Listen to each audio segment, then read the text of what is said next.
ইন্নাল হামদুলিল্লাহ ওয়াসসালাতু ওয়াসসালামু আলা রাসূলিল্লাহ। আমাদের ধারাবাহিক দোয়ার পর্বের আজকে তৃতীয় পর্ব। বান্দা যখন আল্লাহর কাছে দোয়া করে তখন আল্লাহ তাআলা খুশি হন এবং নবীজি সাল্লাল্লাহু আলাইহি ওয়াসাল্লাম হাদিস শরীফে বর্ণনা করেন, যে ব্যক্তি আল্লাহ তাআলার কাছে দোয়া না করে আল্লাহ তাআলা তার উপর রাগান্বিত হন। এই হাদিস থেকে বোঝা যায়, যখন আমরা আল্লাহর কাছে দোয়া করি তখন আল্লাহ তাআলা খুশি হন এবং আমাদের দোয়া কবুল করে নেন।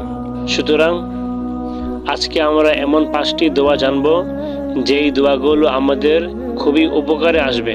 তো আসুন কথা না বাড়িয়ে মূল বিষয়ে যাই। 1 নাম্বার, খারাপ জিনিস থেকে সুরক্ষা পাওয়ার দোয়া। আউযু বিকালিমাতিল্লাহিত তাম্মাতি মিন শাররি মা খালাক।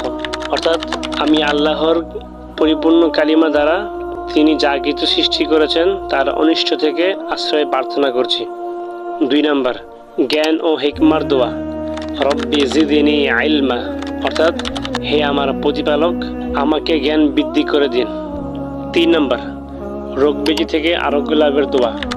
আল্লাহুম্মা রব্বান নাসি আযহিবিল বাসা ইশফি আনতাশ শাফি লা শিফাআ ইল্লা শিফাউকা শিফাআন লা ইউগাদিরু সাকমা। অর্থাৎ হে মানুষের প্রতিপালক, কষ্ট দূর করুন, আরোগ্য দিন। আপনি শিফাদাতা, আপনার শিফা ছাড়া কোনো শিফা নেই। এমন শিফা দিন যাতে কোনো রোগ অবশিষ্ট না থাকে। পিতা মাতার জন্য দোয়া। রব্বির হামহুমা কামা রব্বায়ানি সগীরা।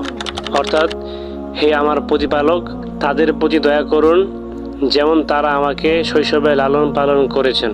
শেষ কথার দোয়া, অর্থাৎ মুমূর্ষ অবস্থায় দোয়া।